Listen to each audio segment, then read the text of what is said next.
At my daughter's wedding, she came up to me and whispered in my ear, "Dad, leave now. I'm ashamed of you in front of my in-laws."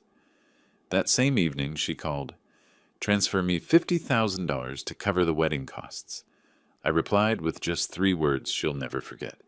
Before continuing, subscribe to the channel and write in the comments what time it is in your region right now. The March morning smelled like rain and wet earth when my phone rang.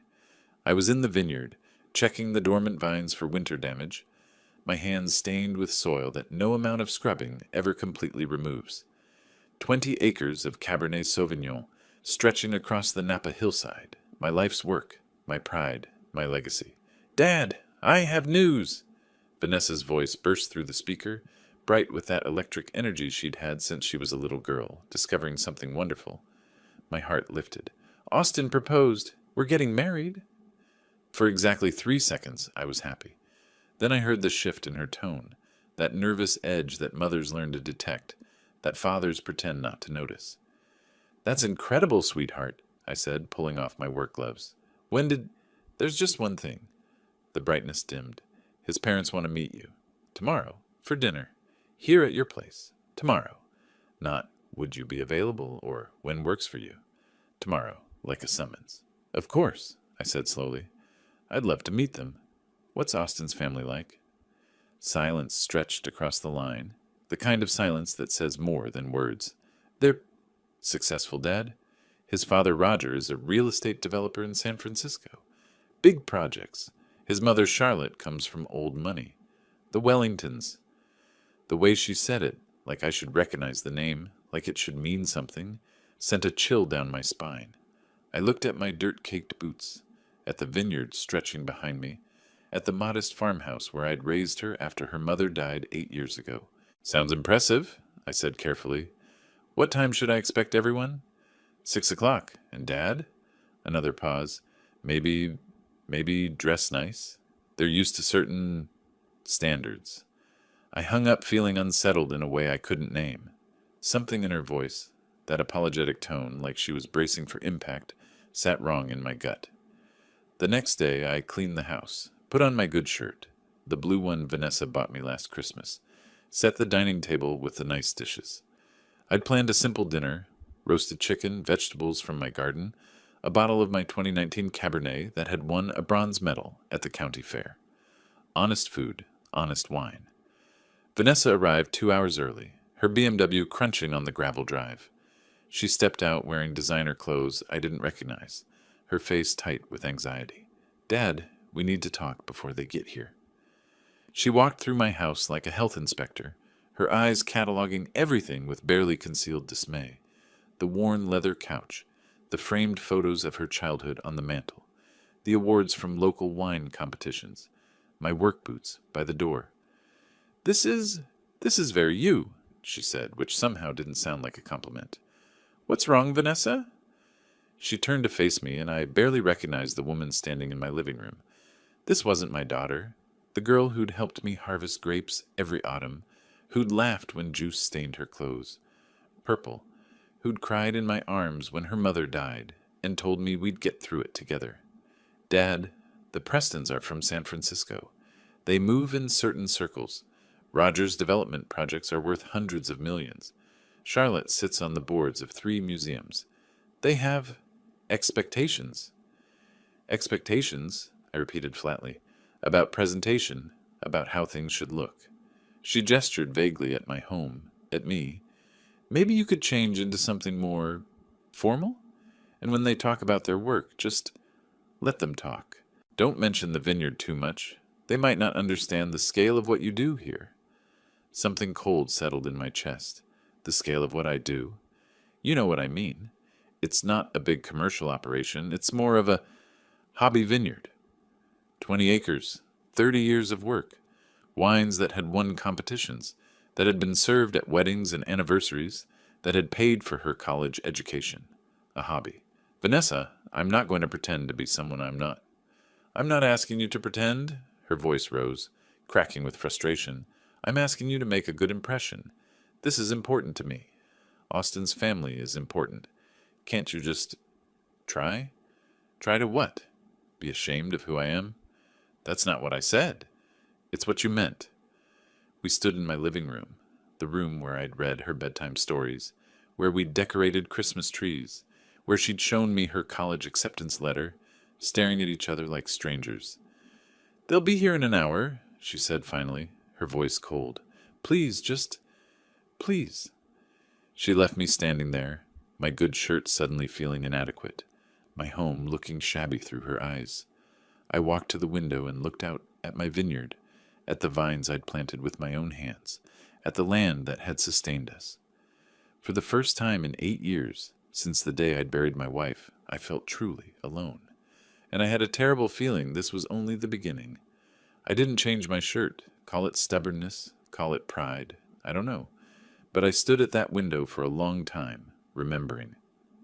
Vanessa had been 6 when we planted the eastern section. She'd insisted on helping, her tiny hands pressing soil around the rootstock, while I explained how these small plants would grow into something magnificent if we were patient, if we cared for them properly. "Like magic, Daddy?" she'd asked.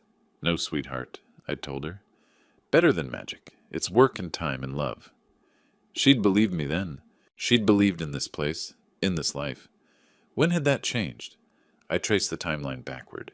A year ago, she'd met Austin at some tech industry mixer in the city. He worked for his father's investment firm.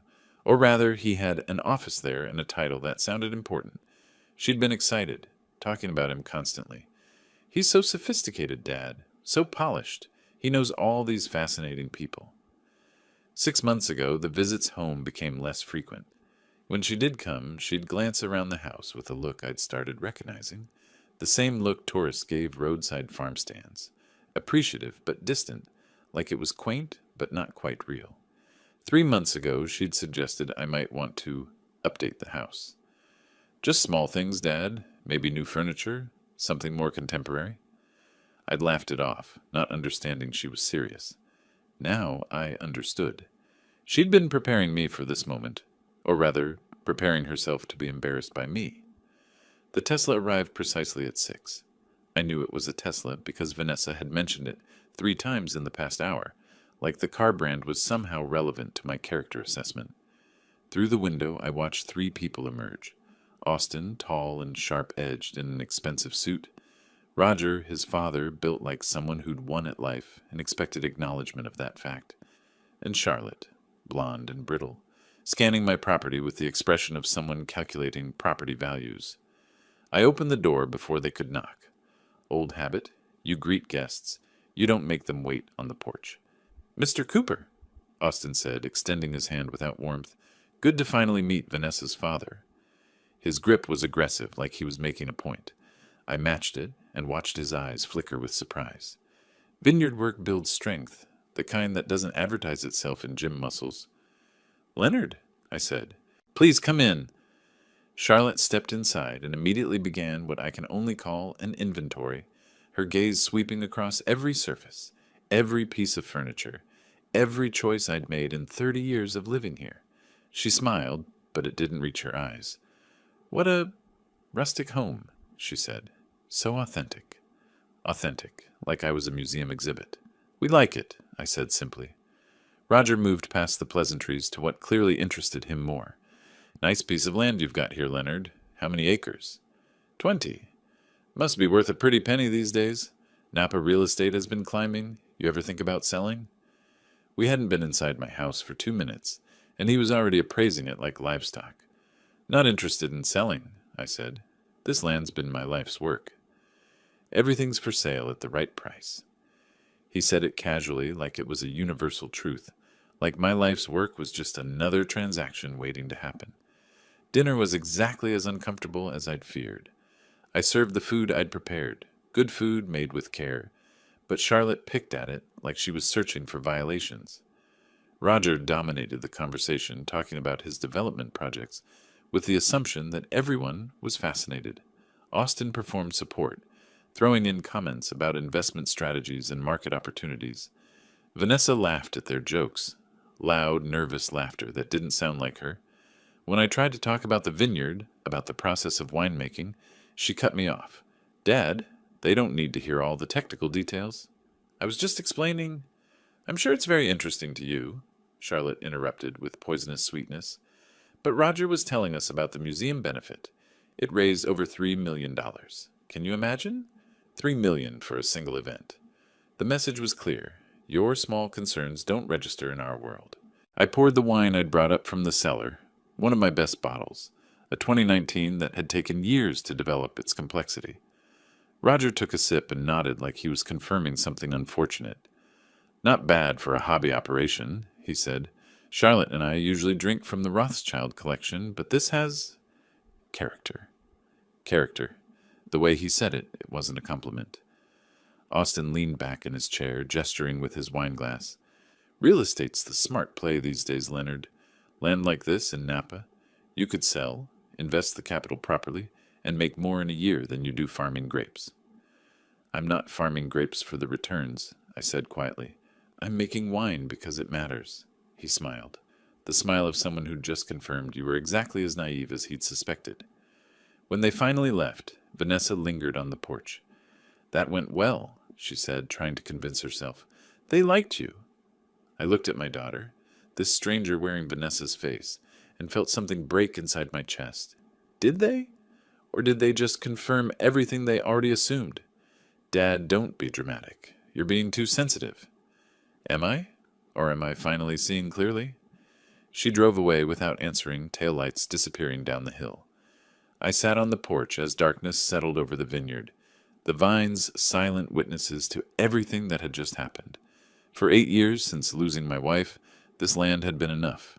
My work had been enough. Vanessa had been enough. But somewhere along the way, I'd stopped being enough for her. And the worst part? I had a feeling tonight was just the opening move in a game I hadn't realized we were playing. The 3 months between that dinner and the wedding were a masterclass in erosion. Not the sudden collapse of a cliff face, but the slow wearing away of stone by water. Relentless, methodical, impossible to stop once it begins. Vanessa's visits became rare. When she did come, it was always with an agenda. Dad, the Prestons invited us to their charity gala next month. It's at the Fairmont. Very formal.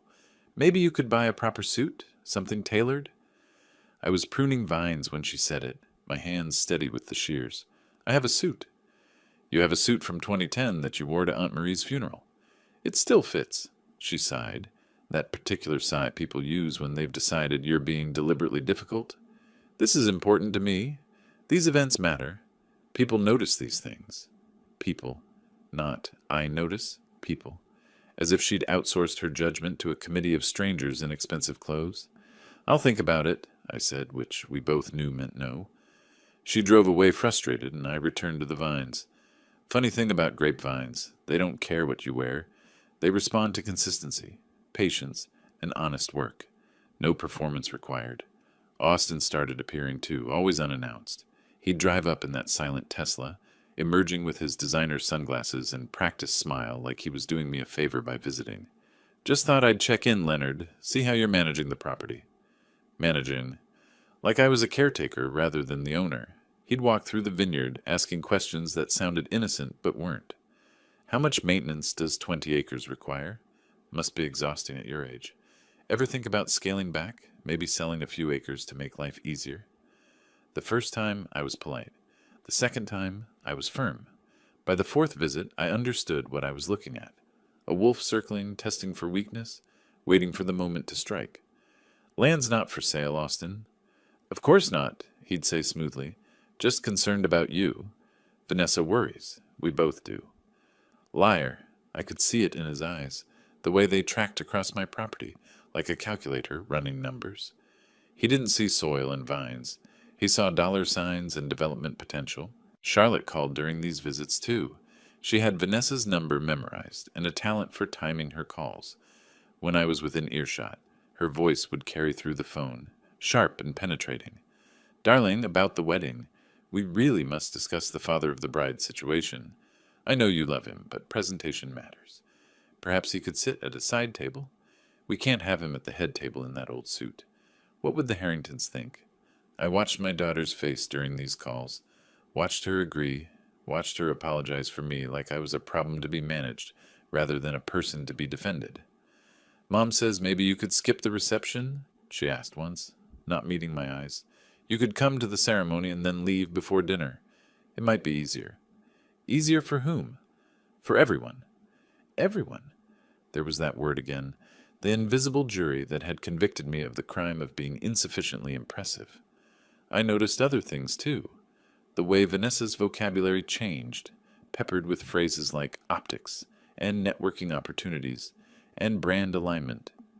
She'd started talking about people as assets, relationships as investments. Austin's language, Austin's worldview, creeping into her like ink in water. One afternoon in April, I found her photographing my house, not fondly, but analytically, like she was documenting evidence. "What are you doing?" she startled, guilty. "Nothing, just—" Austin wanted to see where I grew up. But her camera roll told a different story. She'd focused on the worn spots, the faded paint, the modest furniture. Building a case, I realized. Proof that she'd risen above her humble origins, that she deserved her place in Austin's world. My daughter had become a stranger who wore Vanessa's face. The worst was the rehearsal dinner in late April. The Prestons hosted it at some restaurant in San Francisco that had a 6-month wait list and no prices on the menu. I sat at the end of the table while Roger held court, talking about his latest development project. Luxury condos where a historic Filipino neighborhood used to be. "Progress requires sacrifice," he announced, and everyone nodded like he'd said something profound instead of something monstrous.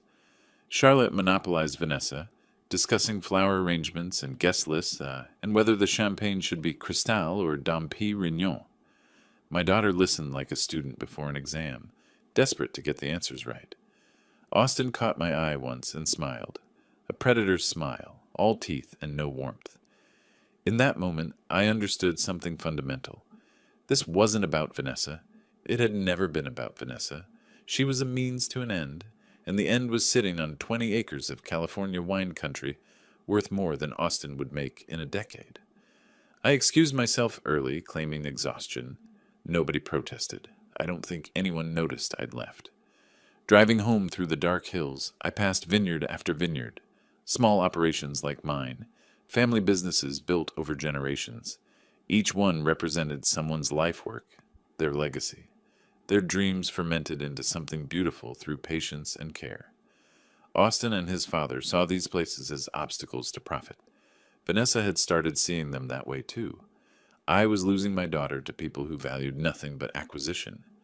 And the worst part? She was going willingly, trading her inheritance for acceptance into a world that would never truly embrace her. But I wasn't beaten yet. You don't survive 30 years of farming without learning that some fights can't be won through force. Sometimes you have to be patient, watch the weather, wait for the right moment to harvest. My moment was coming. I just needed to recognize it when it arrived.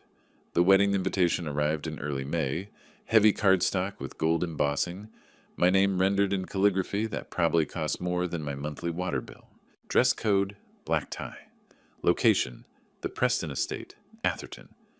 I bought a new suit, not because Vanessa asked, but because I wanted to walk into that wedding with dignity. Let no one say I didn't try, that I didn't make the effort, that I didn't give my daughter every chance to remember who I was before she chose to forget. The Preston Estate wasn't a house. It was a monument to excess. Wrought iron gates, circular driveway with a fountain that could have irrigated half my vineyard. Valets in matching uniforms who looked at my 10-year-old truck like I'd arrived on a donkey. The ceremony was in the gardens. 300 guests seated in pristine white chairs. String quartet playing something classical and emotionless. I sat in the third row, not the front where fathers typically sit, but far enough back to avoid embarrassing anyone important. Vanessa looked beautiful in her wedding dress. For a moment, watching her walk down the aisle on her own, no father to give her away because that tradition was outdated, she'd said, I saw the little girl who'd helped me harvest grapes, who'd laughed when juice stained her clothes purple. Then she reached Austin, and that girl disappeared. The woman who took his hand was someone else entirely, someone polished and perfect and hollow. The ceremony was mercifully short. The reception was agony. The ballroom, they had a ballroom, was decorated like something from a museum. Crystal chandeliers, gold everything. tables with centerpieces that cost more than most people's monthly rent. The Prestons had invited everyone who mattered in San Francisco society, and precisely none of them had any interest in talking to a vineyard owner from Napa. I found my table, number 24, near the kitchen doors, far from the head table where my daughter sat with her new in-laws. My table mates were distant cousins of Charlotte's, people who made polite conversation for exactly 6 minutes before turning to talk among themselves. I watched the reception like a visitor from another planet, watched wealthy people congratulate each other on their wealth, watched Austin and Roger work the room like politicians, making connections, discussing deals, watched Charlotte hold court, dripping with jewelry and judgment, and I watched Vanessa, my daughter, scanning the crowd with anxious eyes, checking constantly to see if she was performing correctly, if she was meeting expectations. Around 8 o'clock, she approached my table. My heart lifted foolishly, thinking maybe she'd come to share a dance, to have one genuine moment with her father on her wedding day. She bent down, her face close to my ear, her breath wine-sweet and her voice ice-cold. "Dad, you need to leave. I'm ashamed of you in front of the Prestons. You don't fit in here." The words hit like bullets, not because they were cruel, though they were, but because they were calculated. She'd thought about this, rehearsed it, decided this was the right moment to wound me. I stood without a word, didn't make a scene, didn't argue. I walked out of that ballroom, past the valets, got in my truck, and drove home through the dark with my hands shaking on the wheel. Not from sadness, from rage. I sat on my porch until 11, drinking wine I'd made with my own hands, watching the stars over my vineyard, understanding with crystalline clarity that I'd just been dismissed from my daughter's life, like a servant who'd outlived his usefulness. At 11, my phone rang. Vanessa. For one stupid second, I thought she was calling to apologize. "Dad, you need to transfer $50,000 to my account for the wedding expenses. Roger says it's the least you can do after embarrassing us tonight." $50,000. For a wedding I'd been asked to leave. For a reception where I'd been hidden away like shameful cargo. For a daughter who'd traded her father for a family who saw him as an obstacle to liquidate. I looked at my phone, at Vanessa's name on the screen, at the last remnants of who she used to be evaporating in the California night, and I said 3 words that changed everything. "See you in court." I hung up. She called back immediately. I didn't answer. She called 6 more times. I turned off my phone. I sat there on my porch, and something fundamental shifted inside me. The father who'd tried to understand, who'd made excuses, who'd hoped his daughter would come to her senses, that man was gone. In his place was someone who understood that patience wasn't always a virtue, that some people mistake kindness for weakness, that my daughter and her new family had looked at my life's work and seen only one thing, an asset to be acquired. They thought I was too old, too simple, too tired to fight back. They were about to learn that grapes aren't the only thing that gets more potent with age. The next morning I made 2 phone calls. The first was to Marcus Wade, a property attorney in Napa who'd helped me draft my will years ago. The second was to Clayton Hughes, a real estate appraiser I'd met at a wine industry conference. I had questions that needed answers, about trusts, about property values, about exactly how much my daughter and her new husband thought they'd be inheriting, because I'd finally understood what I was dealing with. This wasn't about family. This was a business transaction, and I'd been too blind to see it. Austin hadn't fallen in love with Vanessa. He'd fallen in love with my balance sheet. Well, business could be played many ways, and I'd spent 30 years learning patience, strategy, and the value of perfect timing. Wine needs time to mature. Revenge, I was discovering, has the same requirement. By the time the sun rose over my vineyard that morning, I wasn't mourning what I'd lost. I was planning what I'd protect, and how I'd make them understand that you don't steal from a man who's spent his life cultivating things that take years to bear fruit. This harvest would be unlike anything they expected. Marcus Wade's office smelled like leather and old paper, the scent of contracts that held lives together or tore them apart. I'd called him at 7 that morning, the day after the wedding, and he'd agreed to see me immediately. 30 years of knowing someone builds that kind of trust. "Leonard," he said, gesturing to the chair across from his desk, "you sounded urgent on the phone." I laid it out for him. The wedding, the dismissal, the demand for $50,000, and then I asked the question that had kept me awake all night. My will leaves everything to Vanessa. The vineyard, the house, all of it. Can I change that? Marcus leaned back, fingers steepled. You can change your will any time. But you said everything. Is the property solely in your name? Yes, has been for 30 years. Then legally it's yours to do with as you please. He paused, studying my face. But Leonard, this is your daughter we're talking about. Are you sure you want to? She asked me to leave her wedding because I embarrassed her, then called an hour later, demanding money. My voice was steady, cold. I'm not sure about anything anymore except that I need to protect what I've built. Marcus nodded slowly. There are options, trusts, conditional inheritances, charitable foundations. What exactly are you trying to accomplish? I'm trying to make sure my land doesn't get turned into condos the day after my funeral. That's when I understood what Marcus had been dancing around. He'd seen this before. Families destroyed by money, children circling like vultures, legacies demolished for quick profit. Give me a few days, he said. I'll research your options and we'll talk. I left his office and drove straight to Clayton Hughes's real estate appraisal firm. Clayton was someone I'd met at a wine industry conference 3 years ago, a straight shooter who'd helped several small vineyard owners understand their property values during a tax reassessment. Leonard Cooper, he said, shaking my hand warmly. What brings you in? I need to know what my land is worth. 20 acres, established vineyard, farmhouse, equipment, current market value. He raised an eyebrow. Thinking of selling. Thinking of knowing what I've got.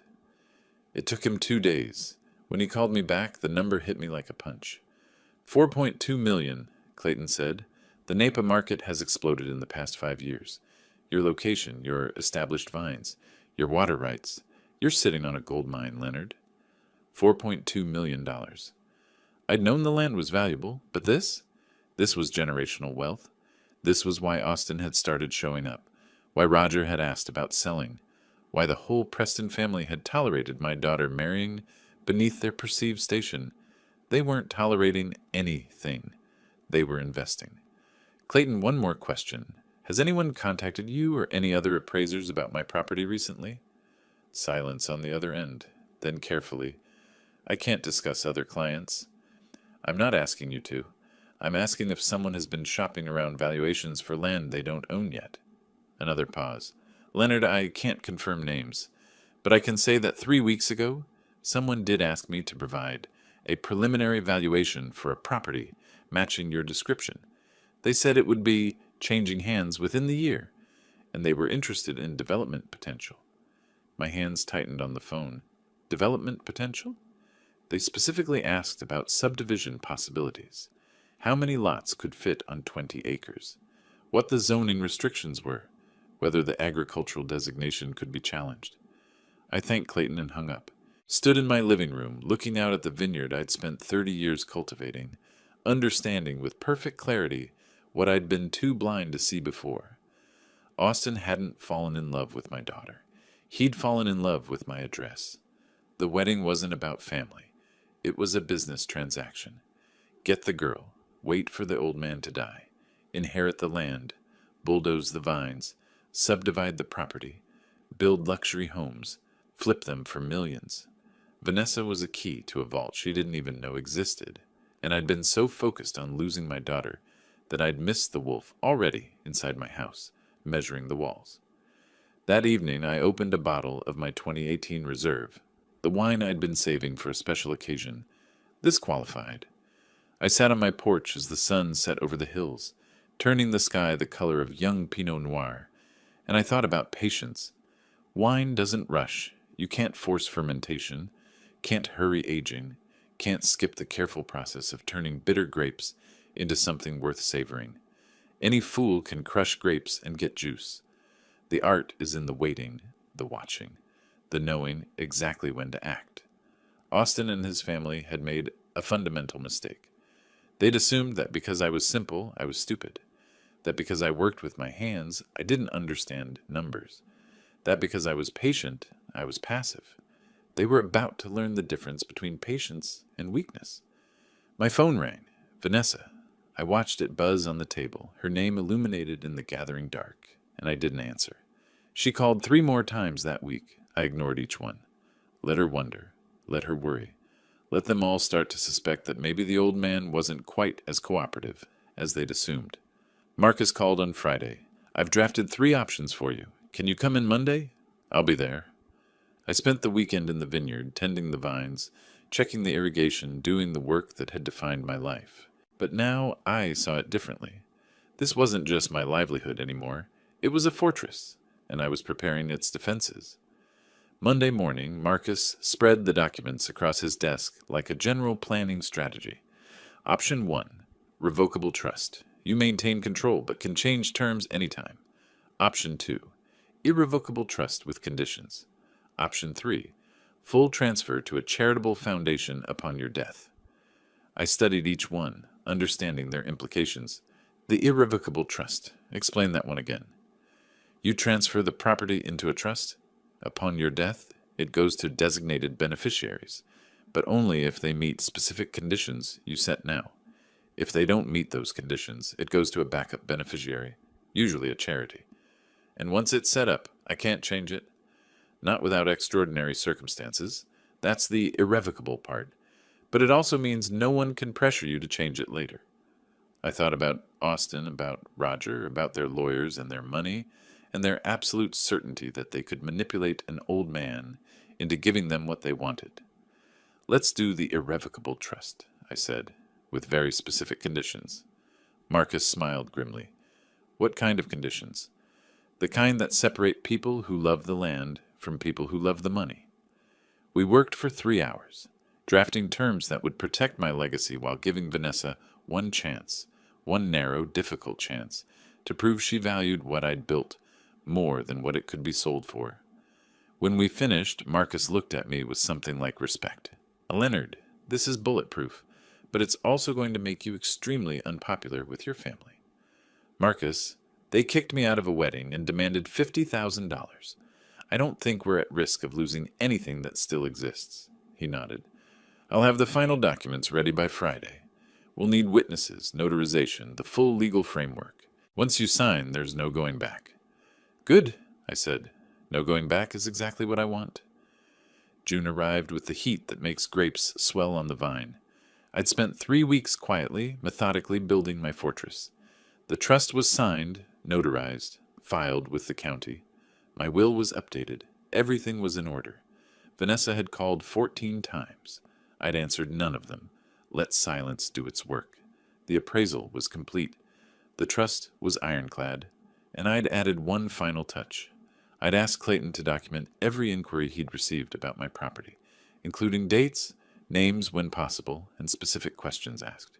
He'd provided a detailed report. It made for interesting reading.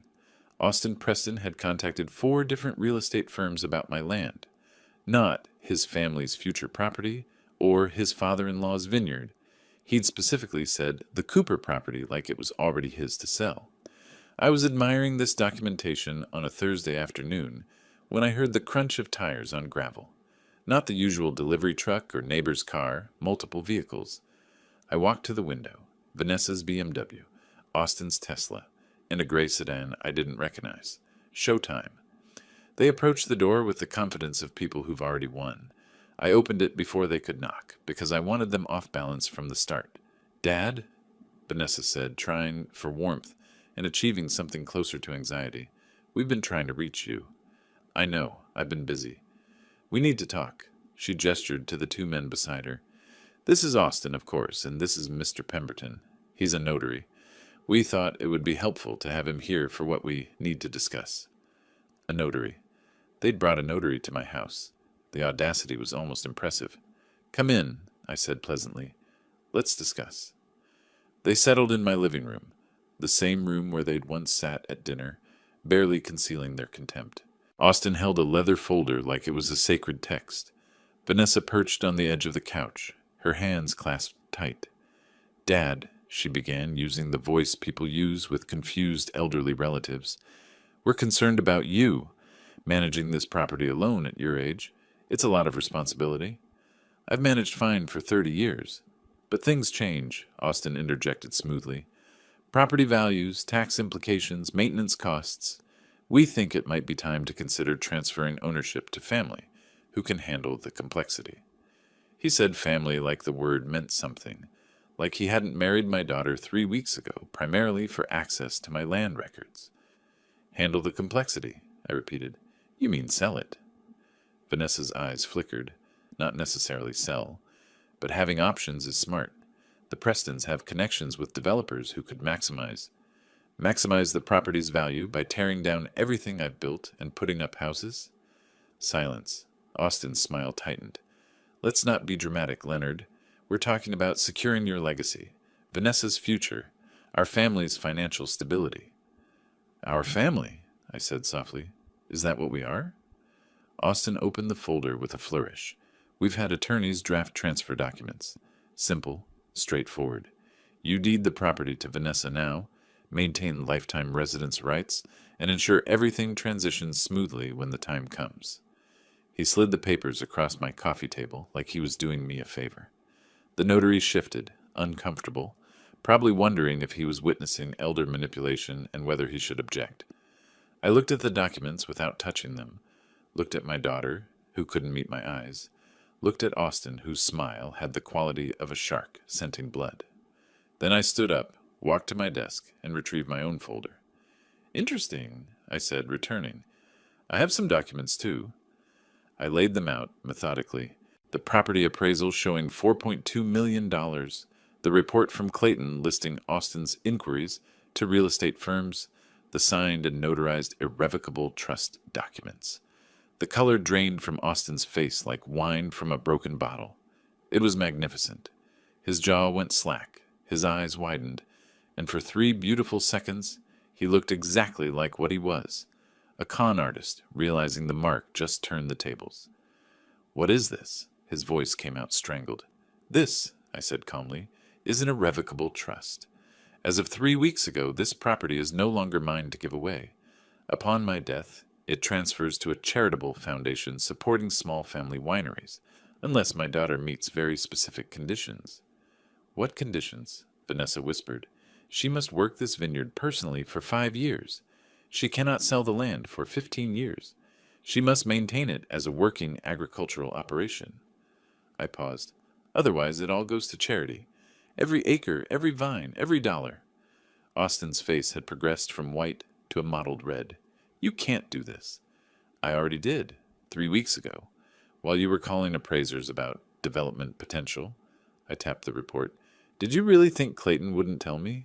We've been friends for years. You senile old. Austin caught himself, but the words hung in the air like smoke. Careful, I said, my voice sharp as pruning shears. Mr. Pemberton is a notary. He's a witness, and I'm documenting everything. Vanessa found her voice. Dad, why would you do this? I'm your daughter. You told me to leave your wedding because you were ashamed of me. Then you demanded $50,000. Then you showed up with a notary to trick me into signing over my life's work. I looked at her directly for the first time. When exactly was I supposed to believe you cared about being my daughter? Her mouth opened and closed. No words came out. Austin stood abruptly, his chair scraping loud against the floor. This isn't over. We'll challenge this. You're clearly not of sound mind. Then you'll need to prove it in court, where I'll present evidence that you were attempting to defraud me out of millions of dollars through marriage. I believe they call that a con. I watched him process this, watched the calculation in his eyes, the lawyer in his head running scenarios. They'd lose. They both knew it. You know what the funny thing is? I said conversationally. Wine takes patience. You plant vines, you wait years for them to mature, you carefully tend them through seasons. You can't rush it. You can't cheat it. I smiled without warmth. But you thought you could rush me, thought you could cheat me. Austin grabbed his folder, crumpling the useless documents. This is a mistake, old man. You just made an enemy of the wrong family. I think I made an enemy of the right family. The kind of family I don't want anywhere near my legacy. He stormed out, the notary scurrying after him. Vanessa remained, tears running down her face that might have been genuine, or might have been another performance. I couldn't tell anymore, and I discovered I didn't care. Daddy, please! The conditions stand. If you want this land, you'll earn it the way I earned it. with work, with time, with respect for what it means. I held her gaze. But I don't think you will. I think you'll choose Austin's money over my dirt, and that's your choice to make. She left without another word. I sat in my living room, listening to their cars leave, feeling the weight of what I'd done settling over me like evening fog over the vineyard. This would get ugly. There would be lawyers, arguments, probably attempts to have me declared incompetent, but I'd protected what mattered. The land would survive. The vines would grow. And if Vanessa ever found her way back to who she used to be, there was still a path home. Just a very specific, very narrow path that required her to actually care. Through the window I could see the vineyard in the late afternoon sun, rows of vines marching up the hillside like soldiers. 30 years of work, 30 years of patience. Austin wanted to turn all of this into money in a year. Well, he'd just learned something about patience, and I'd just taught him something about underestimating the old man with dirt under his fingernails. The war was just beginning, but the first battle, that one was mine. The week after my confrontation with Austin and Vanessa, silence descended like fog over the vineyard. No calls, no visits, no attempts at reconciliation. I knew what that silence meant. They were regrouping, strategizing, preparing their next move.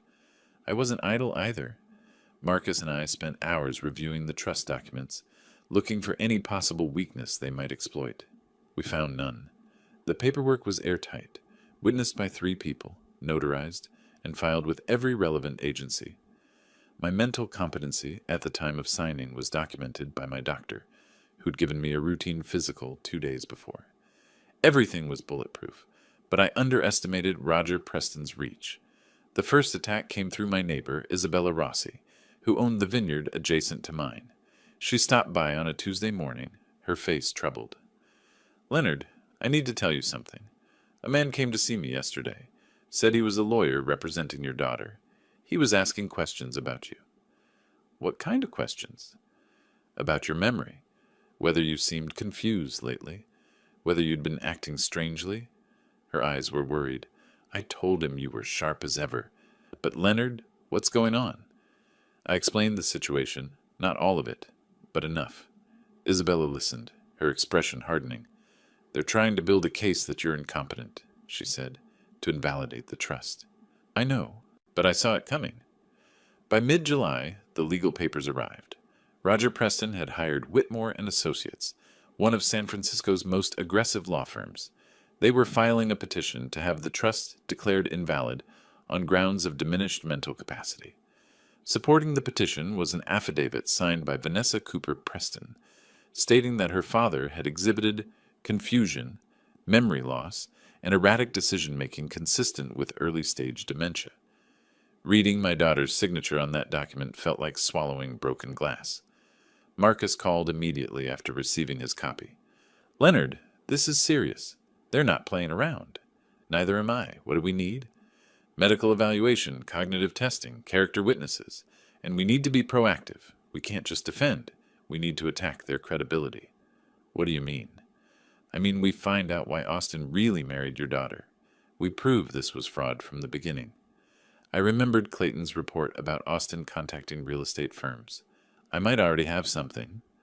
I spent the next week gathering evidence. Clayton provided detailed records of every conversation he'd had with Austin or his representatives. I contacted the other appraisers Austin had approached.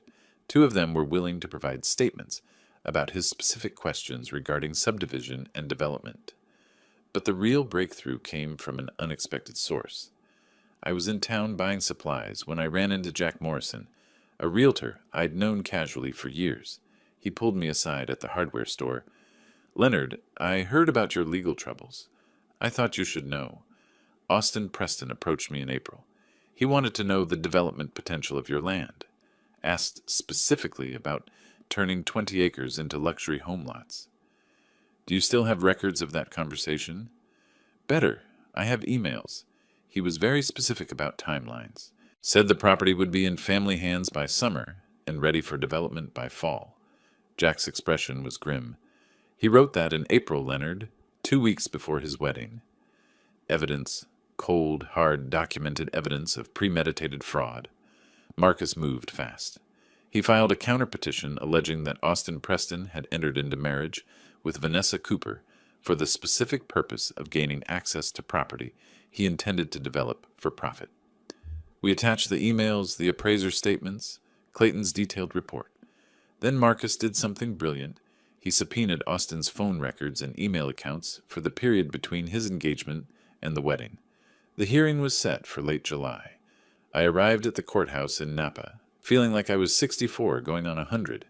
This wasn't how I'd imagined spending my summer, fighting my own daughter in court over land I'd spent my life building. The courtroom was exactly what you'd expect. Wood paneling, American flag, judge's bench that made everyone look small. The Prestons arrived with their legal team, 3 attorneys in suits that probably cost more than my truck.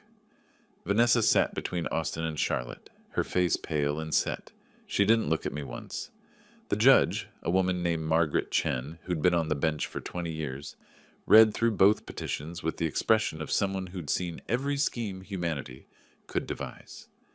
"Mr. Wade," she said to Marcus, "you're alleging fraud." "Yes, Your Honor. We have documented evidence that Mr. Austin Preston initiated his relationship with Ms. Vanessa Cooper with the specific intent of acquiring her inheritance. The marriage was a business transaction disguised as romance." Whitmore stood up, all polish and indignation. "Your Honor, these are baseless accusations designed to distract from the real issue. Mr.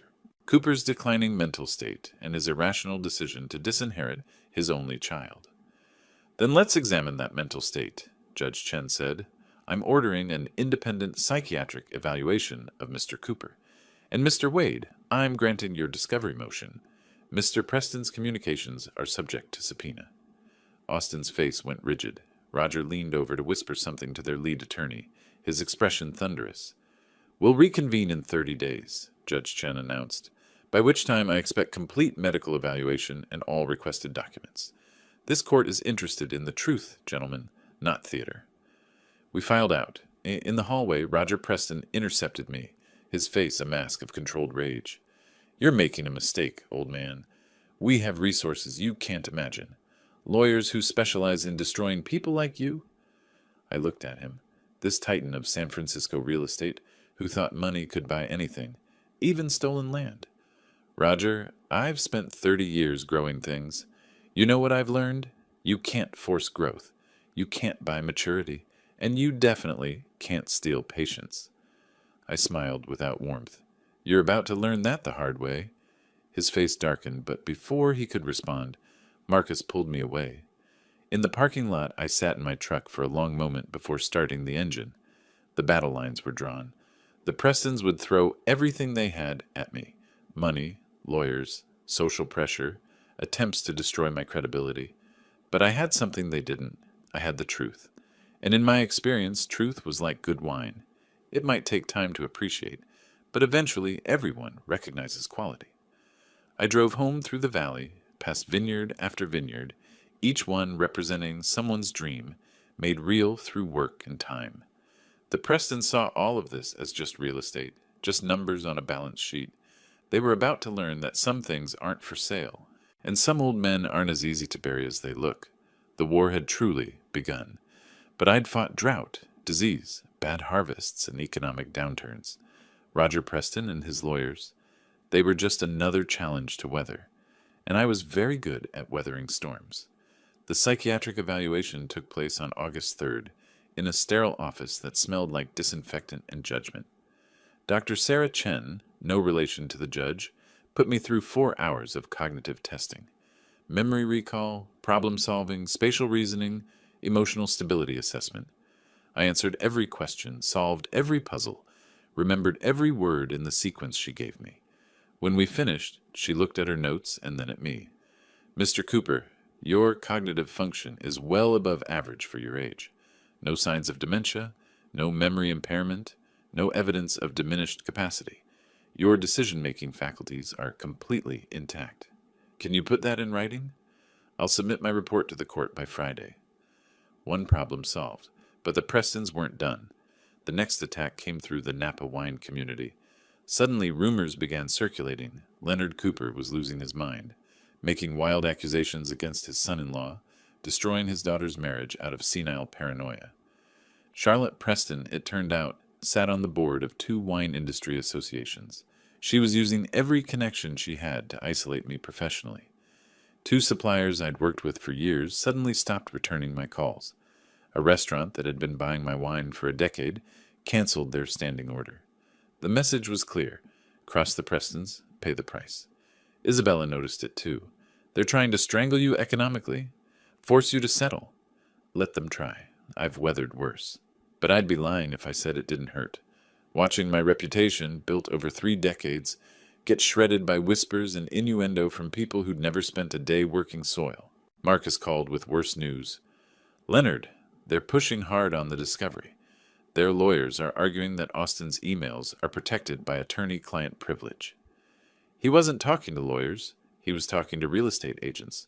They're claiming he consulted with lawyers about the property, so all communications related to it are privileged. It's creative legal maneuvering, and Judge Chen might buy it. So we might not get the emails.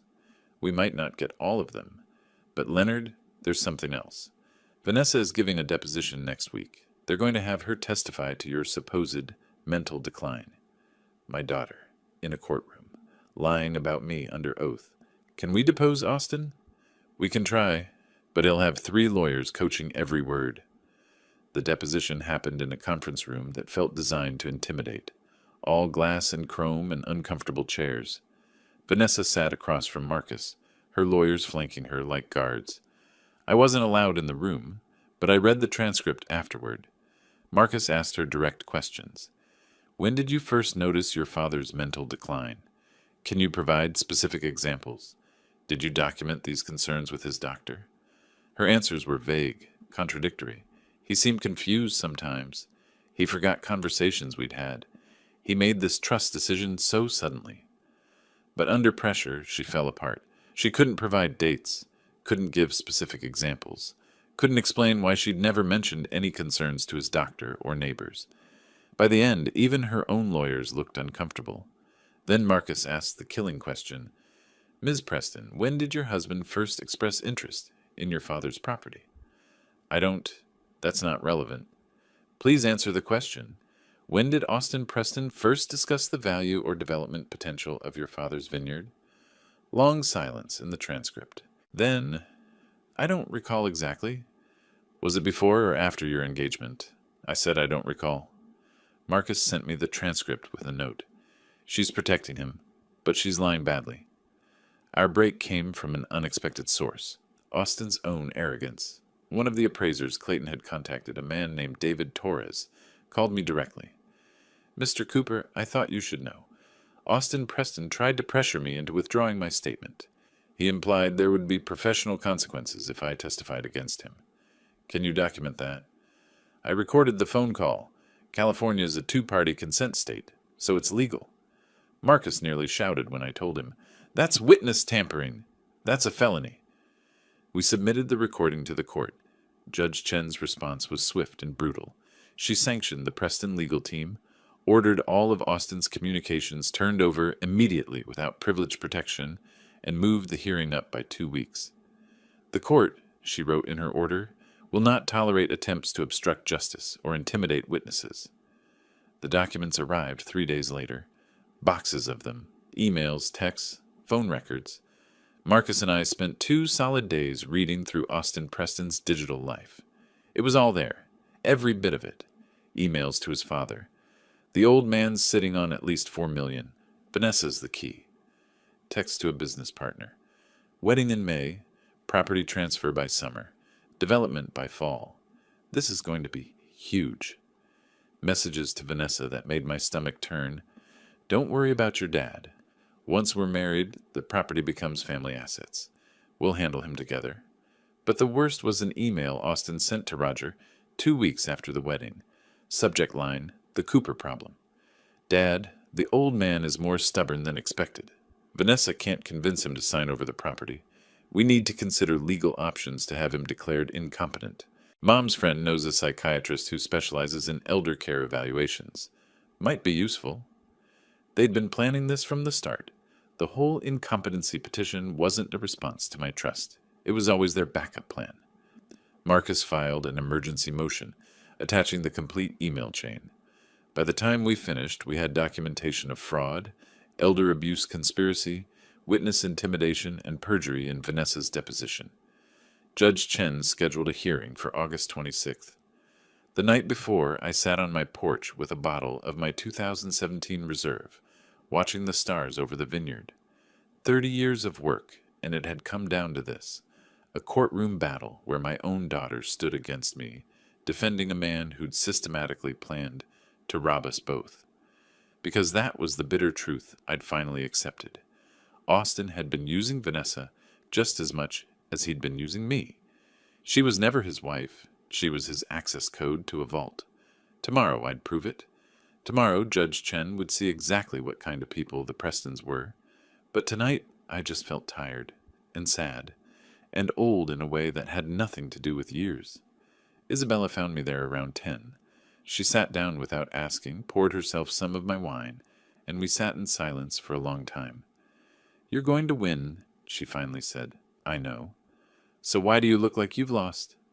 I thought about Vanessa at 6 years old, planting her first grapevine, about Vanessa at 16, helping with her first harvest, about Vanessa last month, signing documents that called me mentally incompetent. Because winning means proving my daughter married a monster, and lived with him long enough to become one too. Isabella had no answer for that. Neither did I. Tomorrow we'd go to court. Tomorrow I'd destroy the Prestons with their own words. Tomorrow I'd protect everything I'd built. But some victories, I was learning, taste like ashes, no matter how complete they are. The hearing on August 26th lasted 6 hours. Judge Chen methodically reviewed every email, every text message, every piece of evidence Marcus and I had assembled. The Prestons' legal team tried everything: objections, procedural challenges, attempts to exclude evidence, but the paper trail was too clear, too damning. Austin's emails were read aloud in open court. His words, cold, calculating, predatory, echoed off the walls as he sat rigid beside his lawyers, his face cycling through shades of white and red like a broken traffic light. When Judge Chen read the email about getting Vanessa to sell the old man's dirt, I watched my daughter's face crumble. She'd known Austin was interested in the property, but hearing the extent of his deception, hearing herself referred to as a tool, a means to an end, finally broke through whatever fantasy she'd been living. The judge's ruling was swift and absolute. The petition to invalidate Mr. Cooper's trust is denied. Furthermore, this court finds clear and convincing evidence of attempted fraud. The trust stands as written. This matter is concluded. She looked directly at Austin. "Mr. Preston, I'm referring the evidence of witness, tampering to the district attorney's office. You should consider retaining criminal counsel." Roger Preston's face went purple. Charlotte looked like she'd been slapped. Austin just stared at the table, his carefully constructed world collapsing around him. We left the courthouse into a wall of reporters. The story had leaked, probably through court staff who'd seen the evidence, and the local press had descended like vultures on fresh meat. "Mr. Cooper, is it true the Prestons tried to steal your land through marriage?" "Mr. Preston, did you marry Vanessa Cooper for her inheritance?" "How does it feel knowing your son-in-law planned to develop your vineyard?" I said nothing, just walked to my truck. But the reporters followed the Prestons, and I watched their ordeal with something close to satisfaction. Roger trying to maintain dignity while cameras captured his rage. Charlotte clutching her designer bag like armor. Austin hiding behind his lawyers, unable to meet anyone's eyes. The Napa Valley Register ran the story the next morning. Preston family accused of marriage fraud in vineyard scheme. The article laid out everything: the emails, the appraisals, the systematic plan to acquire my land through deception. By afternoon, it had spread to the San Francisco Chronicle, then to wine industry publications, then to business journals. The story had everything readers loved: wealthy villains, an underdog victim, documented proof of conspiracy. Roger's real estate empire started crumbling immediately. 3 major clients canceled projects, citing ethical concerns. 2 partners withdrew from developments. The San Francisco Business Council quietly removed him from their board. Austin fared worse. His investment clients, wealthy individuals who valued discretion and integrity, began pulling their accounts. Nobody wants a financial advisor who married for money and got caught. Within a week, he'd lost 60% of his portfolio. Charlotte's social standing evaporated. The museums and charities she'd supported suddenly had no room for her on their boards. Invitations dried up. The society pages that once featured her philanthropic work now detailed her family's disgrace. My phone rang at 2 a.m, 3 weeks after the hearing. Vanessa, her voice wrecked with crying. "Dad, what have you done? Austin says this is all my fault. He says I ruined everything. The Prestons are losing clients, losing money, losing their reputation, and it's all because of me." I sat up in bed, turning on the light. "No, Vanessa. It's because of what they did. What you helped them do. I didn't know. I didn't know he was planning all of this. You knew enough. You knew he was interested in my land. You knew he was pushing for me to transfer ownership. You signed documents declaring me incompetent." My voice stayed calm, steady. "You chose their side at every turn. Because I loved him. Because I thought—" "You thought what? That you could have both? That you could betray your father and keep your family money?" Silence. Then small and broken. "He's leaving me, Dad. Austin filed for divorce yesterday. He says I didn't deliver what I promised." Those were his exact words. Didn't deliver. There it was, the final blow. Austin had used her completely, then discarded her the moment she became a liability rather than an asset. "I'm sorry you're hurting," I said, and I meant it. "But this isn't my fault, Vanessa. This is what happens when you build a marriage on lies and greed. The Prestons are saying I'm the one who pushed for all of this. Charlotte told everyone I was obsessed with their money, that I manipulated Austin into pursuing your land. They're making me the villain." Of course they were. The Prestons were expert operators. When they couldn't win, they found someone else to blame. And Vanessa, isolated and desperate, made the perfect scapegoat. "Then you understand how it feels," I said quietly, "to be abandoned by people who claim to love you, to have your name destroyed by people you trusted." "Dad, please, can I come home? Can we—" "Not yet. You made choices, Vanessa. Conscious, deliberate choices. You don't get to run back to me just because those choices had consequences." I hung up, sat in the dark of my bedroom, listening to the night sounds of the vineyard, wind through the vines, distant coyotes, the ancient earth settling. I'd won. Completely. Decisively. Brutally. The Prestons were ruined. Austin had lost his business, his reputation, his marriage. Roger and Charlotte would spend years rebuilding what they'd destroyed. Vanessa was learning that betrayal works both ways. But victory felt like ash in my mouth, because I'd also lost something irreplaceable. Trust in my daughter. Faith that family meant something beyond transactions and inheritance. The grapes were ripening in the vineyard, getting ready for harvest. In a few weeks, we'd pick them, crush them, begin the long process of fermentation and aging. Wine takes time. So does trust. The question was whether Vanessa understood that, whether she was capable of the patience required to rebuild what she'd destroyed. I'd know soon enough, because despite everything, she was still my daughter. And the door wasn't closed forever, just narrowed to a very specific, very difficult path that required genuine change. September would tell me what she was made of. She appeared on my doorstep on a September afternoon, when the light turns gold and the air smells like ripening grapes. No BMW this time. She'd arrived in an Uber. No designer clothes, just jeans and an old sweater I'd recognized from her college years. Vanessa stood there with a small suitcase, her face older than it should be, her eyes red from crying. In her hand she clutched her wedding ring, not wearing it, but holding it like evidence of her own stupidity. "Dad," she said, just that, nothing else. I stood in the doorway of the house where I'd raised her, looking at this stranger who wore my daughter's face, and I felt something crack inside my chest. Not quite forgiveness, not quite hope, but something in that territory. "Come in," I said. We sat at the kitchen table, where we'd eaten 1,000 meals together. I made coffee, because that's what you do when you don't know what to say. She stared at her hands, at the ring that had meant everything to her 3 months ago, and now meant nothing at all. "Austin filed the divorce papers," she said finally. "He's claiming I defrauded him.